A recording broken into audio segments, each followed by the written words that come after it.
At MedHQ, we care about the heart of your business. Supporting your employees, your programs, your processes is what we're here for. Have you ever thought about your employees' overall well-being and how that really impacts you as a business owner? At MedHQ, we know that enhancing your employees' well-being helps your healthcare business take better care of your patients. Now, please enjoy the following presentation.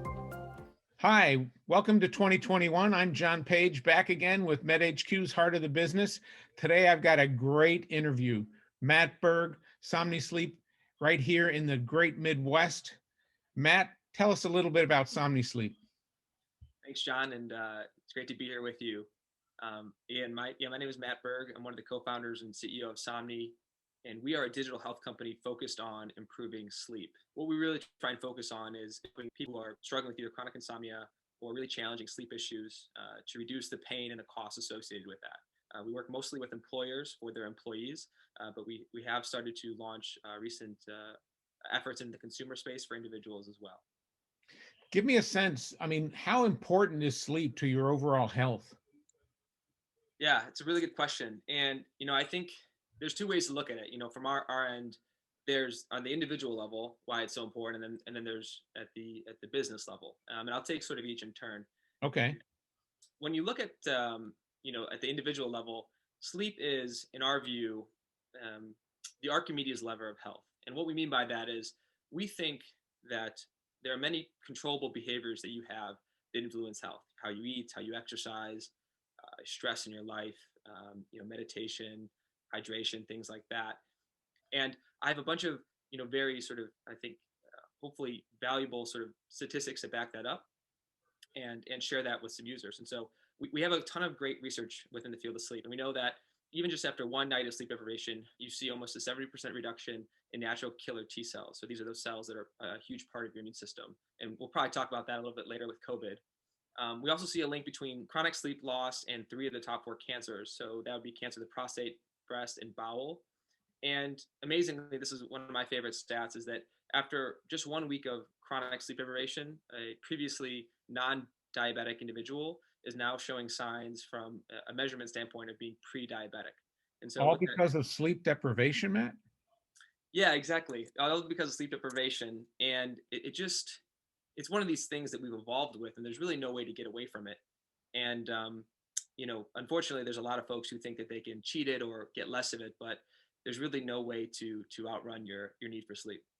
So in my time as a CEO, I was proud of the fact that I slept 3 hours a night. Nobody could beat me, right? Because I had 21 hours to work.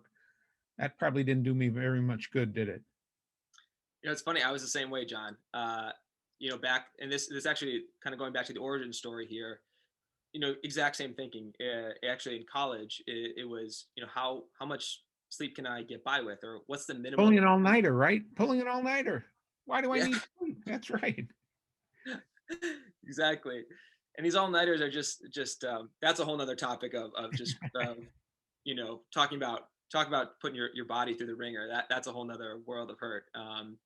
But yeah, it was the same story. I was in the same boat as you were, and I think so many other people were. And I actually think it was a bit of luck. I ended up taking a course on sleep, in my senior year, and it was a fantastic course, and saw all the research, and originally thought, might do medicine, but this course sort of changed my views on health and a lot of things. And it was surprising that I made it to 22 years and I hadn't come across any of this information, and so here we are. So, well, I lasted longer than that, Matt. I am a perfect sleeper right now.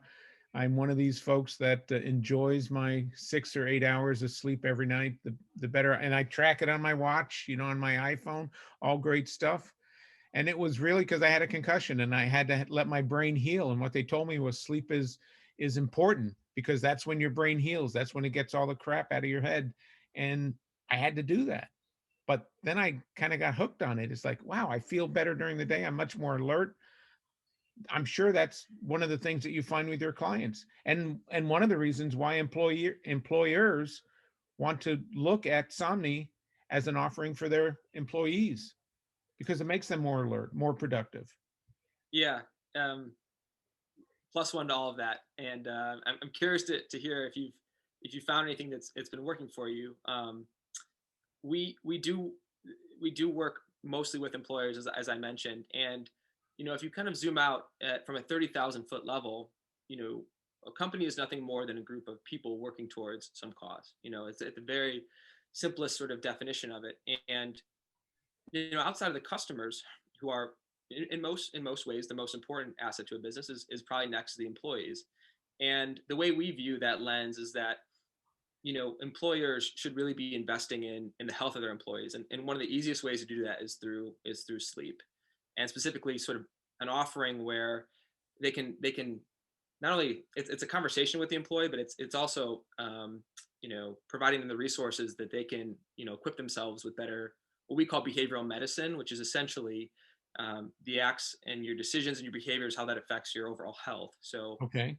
tool sets there that they can enable better sleep. And so you might avoid some of these long-term health consequences or really drastic problems that arise from not sleep, and you could do that at a populational level. That's what we're really interested in. So How important is it that people recognize that sleep does have those negative consequences, or lack of sleep has those negative consequences? Because just like you, I was sort of unaware of it. I thought I was doing great. The better the less I slept, the better I could perform.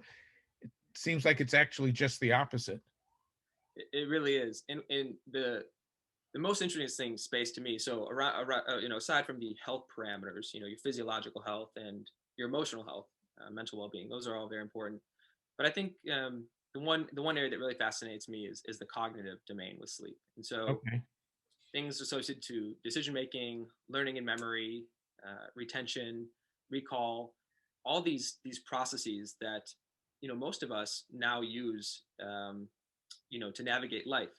Unfortunately or fortunately, our success, or in many lines of work nowadays, is around decision making. And this doesn't hold true for everything, but at the end of the day, you've got to be able to process information and make sound decisions. And most of the research I've seen indicates that by if you take two individuals and you put them through any sort of cognitive battery set of tests around memory, again, decision making, higher order cognitive functioning, you're going to see the person who slept well outperform their counterpart who's not slept well almost every single time. Now, you do get in some weird edge cases where you can get folks who are genetic outliers who might need slightly less sleep, but it's very rare. And for the most part, it's something we all need. And so that's from a awareness standpoint, I think it is important to hit home with. Tell me a little bit about Somni. How does, what is it? What is it? You said it was a digital company. Tell me a little bit about the offering. If I go on your site, which is puresomni.com. It is. Yep. Puresomni.com. What am I going to find? Yeah. So we make evidence-based sleep health programs, mostly designed to help employees. And what that looks like, if you think about it in four big chunks, at the core of it is education. So we're very big believers that education is so important to equip an individual with the right tool sets to make decisions about how to sleep. And so everyone who goes through Somni will go through what we call the Foundations of Sleep program. Okay. And that's an 8-week program where they're going to get bite-sized neuroscience information on sleep. And so this is designed to get everyone up to speed on the basics. And then from there, they can actually go deeper in other content tracks. So we have content related to third shift, or sort of pregnant mothers, or new parents, things like that, where it's more tailored and tuned and specific. So different content tracks. The next big thing is actually physical change to the environment. So every user gets a sleep health kit. And so these are evidence-backed products that are designed to improve the sleeping environment without negative consequences. So, what we're trying to do here is get people off of the alcohol, off of the NyQuil, off of the marijuana, whatever they're using to sort of, correct their sleep or help get them to sleep that might not be sustainable. We want to sort of point them or give them some things they can swap out. And so each kit has things like liquid melatonin, blue light blocking glasses, lavender aromatherapy, magnesium supplements, things that are basic and have quite a bit of literature behind them that show that they can make changes to sleep. And the last two big components is, tracking. So we're really interested in tracking progress over time. So everyone who goes through Somni, we're going to track their progress, and we'll integrate with their wearable data, or they can log it in the app. And that's really important so that we can see if someone's getting better or worse over time. And then finally, for people who qualify, we have a coaching service where someone will actually, one of our coaches, a human being, it will work with a user very, very closely to basically give them a customized sleep health plan. And this is going to take into account their lifestyle, their challenges, and things like that. And we'll take them through a whole battery of tests to see if they might be at risk for things like sleep apnea, for example, and help them and really sort of get their sleep in line. So that's kind of what we do. And we do that with all sorts of different populations, everything from shift workers to pilots to tech workers, university students. It's really a human. It's individualized, right? So, I mean, what may work for me, I may need a little bit of magnesium to fall asleep, and somebody else may need a substantial amount, or I may not need the light blocking mask or the earplugs. I use the earplugs and the light mask. Yeah, I hate to say it, but it puts me. I mean, I'm hit the pillow, I'm done, and I stay asleep. And I look at my watch in the morning. It's like 7 hours of good sleep. I'm good. But it took me 60 years to figure that out. I mean, you've got it all figured out. It's amazing you say that, because you'd be surprised how many people we give some of these basic tools to, right? Like a white noise machine, an eye mask, earplugs, nasal strips just for breathing. A lot of people don't know that you should be breathing in through the nose and not in through the mouth at night, for a whole bunch of reasons. And just these basic things, and their whole world shifts upside down in a good way. And yeah, I think that's kind of thinking behind Somni is we've taken a lot of the thinking out of it for you. It's designed just to be a playbook, right? So a playbook where you can come to us and we'll show you the best practices and get you where you need to be. So. And this is evidence-based stuff. This isn't just mumbo jumbo, right? I mean, this is stuff that and in fact, the person that turned me on to the earplugs and the light mask was a PhD neurobiologist. When I had a concussion, she said, well, didn't they give you a concussion protocol on what you should be doing? And I said, no, they just said, you got a brain, go home, it'll heal. But they didn't tell me anything. And she was the one that, and I kind of got hooked on it.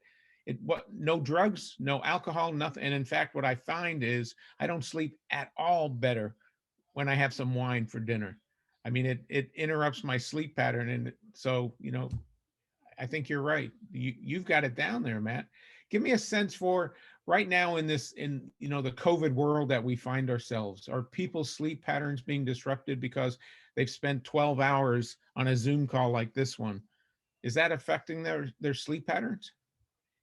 Yeah, so that's a really interesting point you bring up. COVID it's been interesting, and so it's obvious the data we're seeing has been changing throughout the pandemic. I think in the beginning it was much more pronounced in terms of the acute stresses on individual sleep, and we were seeing some pretty troubling data in the sense of something like, in some of the reports we were seeing something 80 to 90% of people were developing sort of new sleep issues. Now, whether those persisted or were acute in that first initial onset, is not clear right now. But I think what we've seen is and what we've known before COVID is this chronic insomnia can come on, or chronic sleep problems can come on for a whole host of reasons. And one of those is stress. And so with this time, it's been troubling, and we're seeing a bunch of companies, thankfully, actually are investing more into these resources for their employees because they're acknowledging the importance of this and wanting to have a stopgap so that these employees aren't on their own. And yeah, and I think just the relationship with light. So I think a lot of people, this is pretty common knowledge now, but for those who don't know, blue light is very prohibitive to sleep inducement. So there's a brilliant sort of mechanism within the eye and the brain that when your eyes see blue light, it sort of shuts off the secretion of melatonin, which is a very powerful sleep hormone that's involved in a whole bunch of processes for recovery and sleep. And when you're on Zoom for hours at a time all day and then right up to bed, that doesn't really put you in a good spot for allowing the body to heal and do what it needs to. We promote the program, we teach all our users about a decompression period, is what we call it. And that's really giving yourself a solid 60 to 90 minutes before you go to bed to start to take very intentional steps, just like you would in the morning, say have your morning coffee or do your morning routine, a very set of intentional behavior patterns that you can start to ingrain and make permanent before you go to bed each night. And so, yeah, COVID has definitely made this a very challenging situation. We're adapting to it, though. Kind of a long answer to your question, but we're hopeful that with the vaccine rolling out, things will get better. And interestingly, actually, there's actually a great connection between sleep and the immune system. So for those who may or may not be getting the vaccine, depending on sort of your belief system on that, the one thing everyone should be looking at in terms of just innate immunity is actually sleep health. And so tons of amazing data around when you do get a good night of sleep, how much more protected you are from So it helps boost your immune system, actually, by getting a good night's sleep. You're actually protecting the rest of your body. Yeah, it's quite fascinating. When you for those who don't get a good night of sleep, you can see some very stark differences in their likelihood to get something like a common cold, for example, so a typical rhinovirus, and just by getting sound sleep, you're going to protect yourself in the long run from many things, and COVID being one of them. So let me go back for a second. You talked about a decompression period or a buffer period. So the old thing my mom told me, read just before you go to bed. That's actually a good thing. So no TV, no screen time, no Facebook, no LinkedIn, all of that, all those emails that your boss wants you to answer at 11 o'clock at night. We should put that all away. Certainly, screen time in the hour to 2 hours before bed is not your friend. Your email inbox is not your friend when it comes to sleep. Even certain lights in your lamps might not be your friends, or indoor lighting. They might have too much blue light in them. One of the things we offer in our sleep health kits are these blue light blocking glasses that you can put on at night. So that the event you are exposed to screens or something digital, you can sort of dampen that effect. So it effectively blocks the blue light out of the that device. But yeah, we think reading a book is actually a great thing. It's an old trick, but it works. It lasted. It was an old tale because it lasted, because it had value. There's still one of the greatest things you can do probably before sleep. We do also put up there things like light stretching, meditation, connecting with your spouse or your partner or your family members, like simple things, having a conversation. Things that are sort of non overly stimulating. You want to allow the cortisol levels to come down at night. So essentially, we're being triggered all the time during the day from stress responses due to various things. We've evolved this brilliant flight or fight mechanism to understand and respond to threats, but nowadays the way our world operates, it's often being fired off for things that aren't really real threats, and that's got to come down when you try to get to sleep. So what I'm hearing is that a good sleep pattern is actually part of a good holistic health pattern, that it's an important part that a lot of people forget about. They may exercise and they may feel great, but then they get 3 hours of sleep and they're not really giving their body all the holistic help that they need. Yes, and one thing we actually, we're obviously biased, but I think if someone, we think nutrition, exercise, and sleep, they're The triad.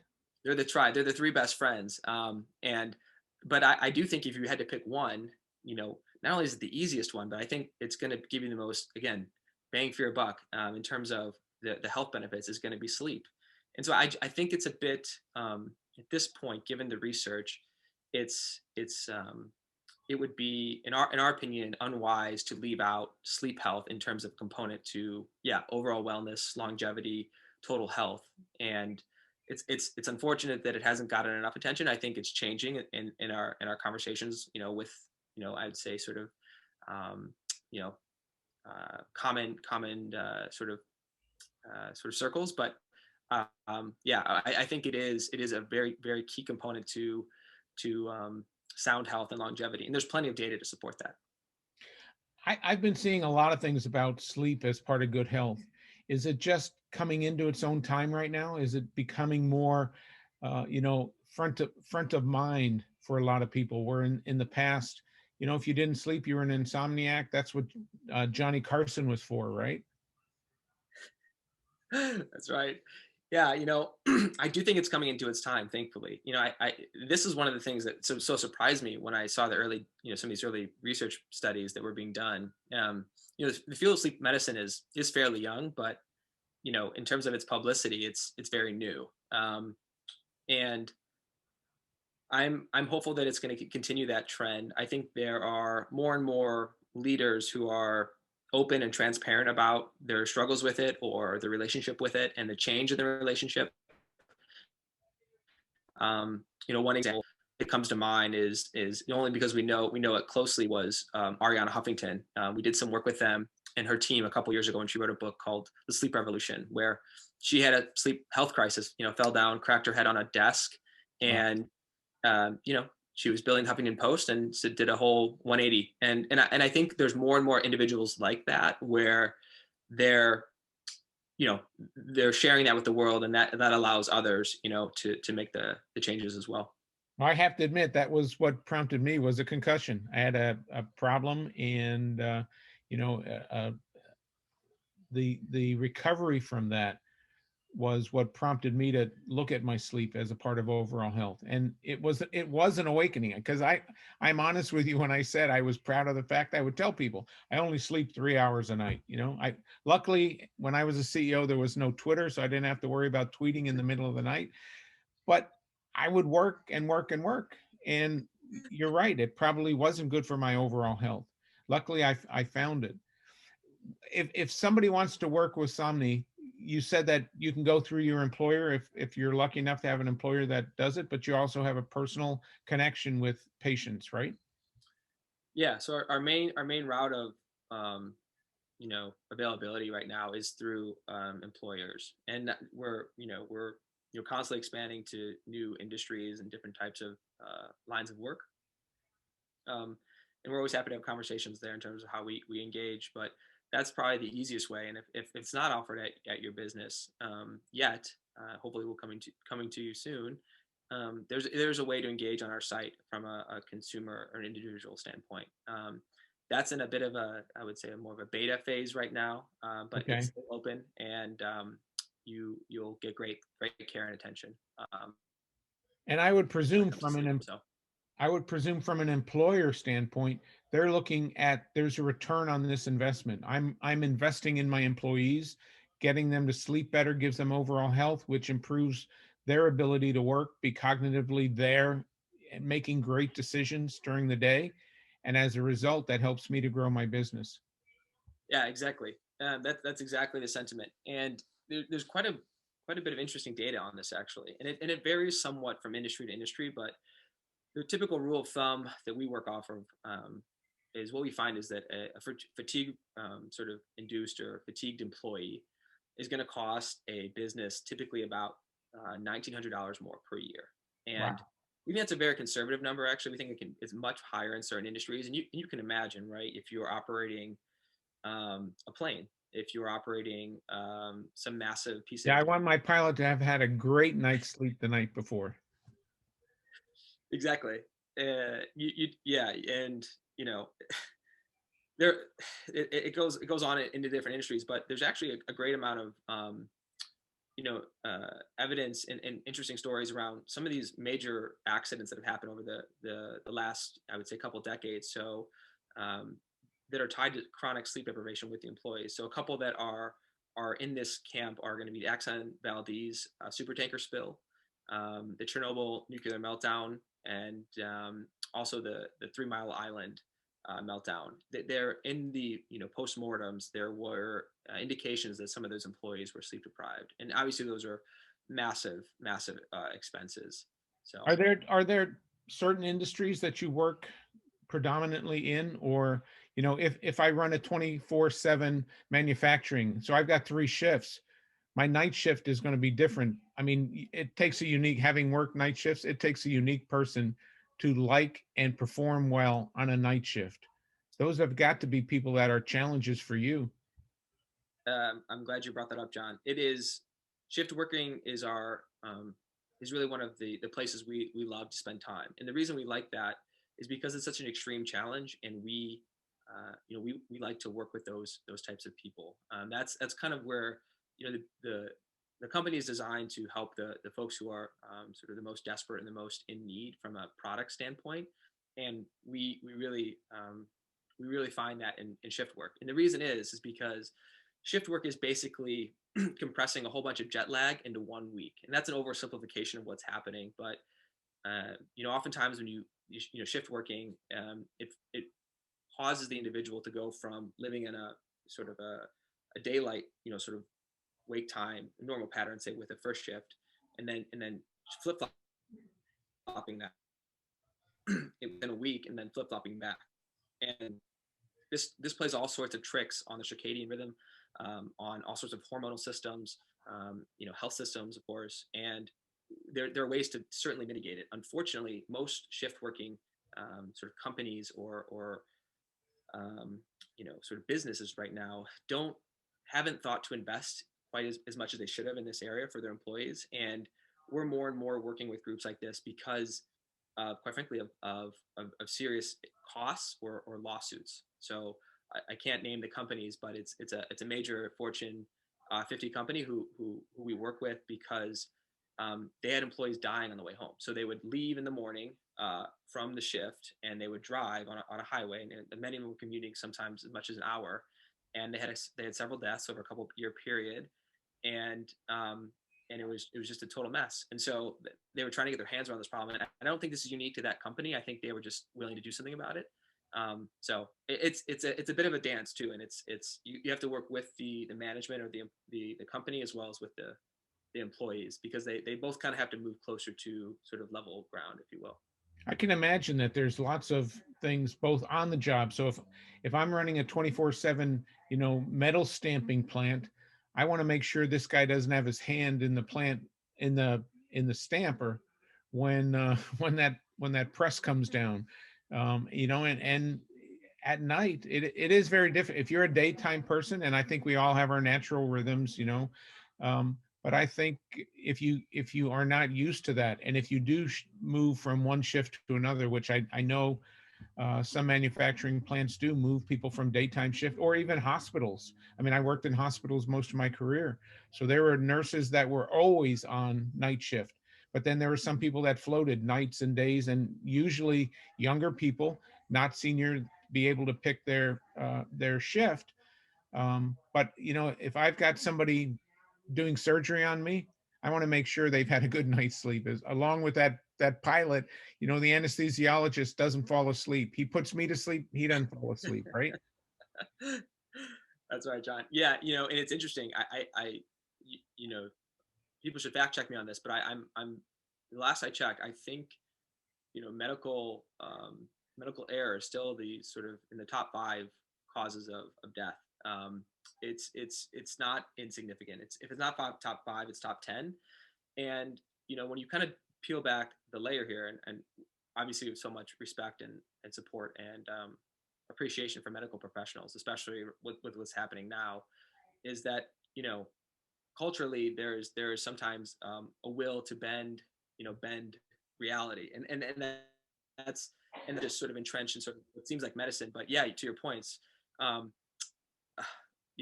if it was a rite of passage for a lot of residents, and at the time we used to call them interns, first year residents, to make them sleep deprived. I went through it. My father went through it. Everybody went through it. You're going to go through it too. So 36 hours straight shift. I don't want to I'm happy to get that guy on hour 1, not on hour 35. That's right. I'm in the ER. I want a guy that's fresh, just woke up, not that 20-minute power nap in the back room. 100%. And it's interesting you say that. It is a bit of a badge of honor, and they work people through that. And what you actually look at the data is, if you're awake for, I believe it's 21 hours, you're basically considered legally drunk. So any sort of performance test that you would need to take, you're about the same as someone who's drunk but having way less fun, right? And less fun to be around because you're grumpy, it's a, right? And that's right. if I'm not mistaken, the armed forces actually have done a lot of studies about sleep deprivation and about guys that are out in the field. What is the best way? Because they recognize the importance of sleep even on a battlefield.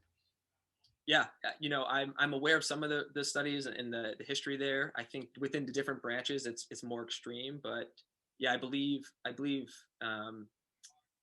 given the military, and they typically document things pretty well and put out their sort of findings.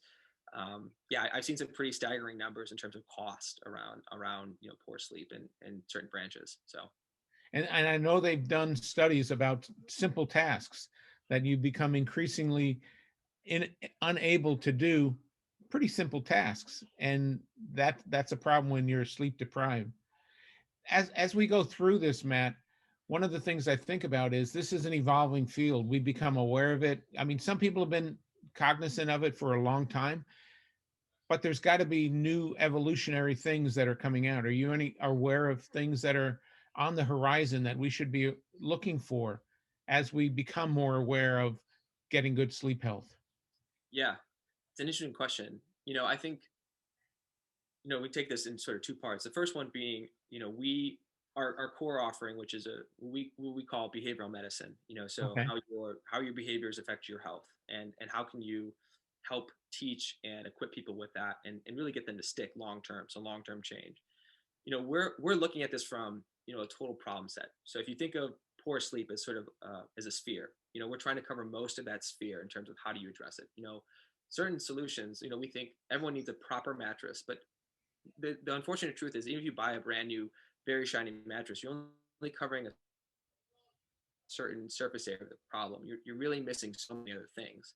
And we're always pushing on that, working with, the latest sleep researchers, and using, data-backed science to inform and design our behavioral medicine program. So that's one thing. So we're always trying to learn from the best there and incorporate that into sort of the translational work into the product. So that's the first thing. So we're always trying to stay up to date there. The second thing that I can sort of touch briefly on, and then we'll be releasing some really exciting things on in the next probably 6 months or less, is a new genetic-based test for sleep. And so Wow. we're working on a saliva-based test that can help quantify essentially how well you've been sleeping, and potentially some other very interesting things within sleep. So it's early stage work, but there's a whole host of applications that would roll into. And Does it make genetic changes? Is that what you're looking for? That genetic changes made by the sleep deprivation or the good sleep patterns? Yeah, really good question. So it's actually a subset of genetics called epigenetics, which is really interesting. So our lifestyle and our behavior patterns and our decisions affect the expression of our genome. And so this is why, say, identical twins, given enough time, start to diverge slightly in the way they look, and say their ability to sort of run a marathon, et cetera. There's lifestyle, sort of effects. And what's happening is our decisions, what we're finding is that they turn on and off molecular switches on the DNA. So the actual structure, so the hard coding of the DNA, the sentence, if you will, isn't changing. But what's happening is the sentence is getting punctuated in different ways. So, they're adding, quotations here or comma there, or capitalizing this letter or this word there. And, what we're seeing is actually there's some of our research partners have found, and we're working on, is there's part of the epigenome that is essentially manipulated or chemically tagged based on how well someone's been sleeping. And so you can use that information to do a whole bunch of things. Particularly, one application is tracking progress over time. So you could have someone say, maybe they're sleeping at 3 hours a night and they get their baseline test, and then they go through a Somni program, and 6 months later they take another test, and we can maybe measure the difference. There's potential applications for readiness and alertness for, again, some of those situations we talked about that are really important. And then just sort of, generally sort of tracking over time how this is doing. So there's a lot of maybes in there and a lot of potentiality. And so we need to do some more translational research and some essentially clinical trials to understand, but we're very excited about the potential and what it could do in terms of inventing the future of sleep health. That's great, Matt. I have enjoyed this conversation immensely. I'm going to sleep like a baby tonight, knowing that I've done myself some good. I know when I was a CEO, this would have been an interesting opportunity to give my employees a benefit that they don't even know that they probably need. I know we focus on heart health, and that was one of our focuses, in the fall. And behavioral health, things that we want to make sure that we get done, get exercise and things like that. This is one of those things that some changes are pretty simple to make. And if you make those small changes, you can improve your overall health immensely. So I'm happy that we had this conversation to chat today. Any final thoughts for our audience that's listening today? I think take care of your sleep. You prioritize it, and that can take a bit of a phase shift and things like that.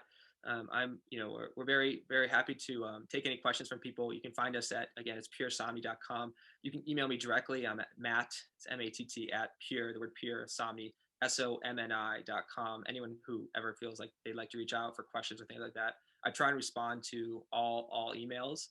So it might take me a bit, but I love to get back with people. And just don't do it at 11:30 at night. That's right. All right, Matt, I appreciate it. Matt Berg, CEO and co-founder, Somni, in the wonderful Midwest, another wonderful Midwest business, helping people do better, live longer, improve their health, but and also improve the business that they're in. Matt, thank you for joining us today on Heart of the Business with MedHQ. I'm John Page. Thank you, Matt Berg. Appreciate it. Thank you, John. It was great being here. Be well. Have a good sleep, man. Thank you.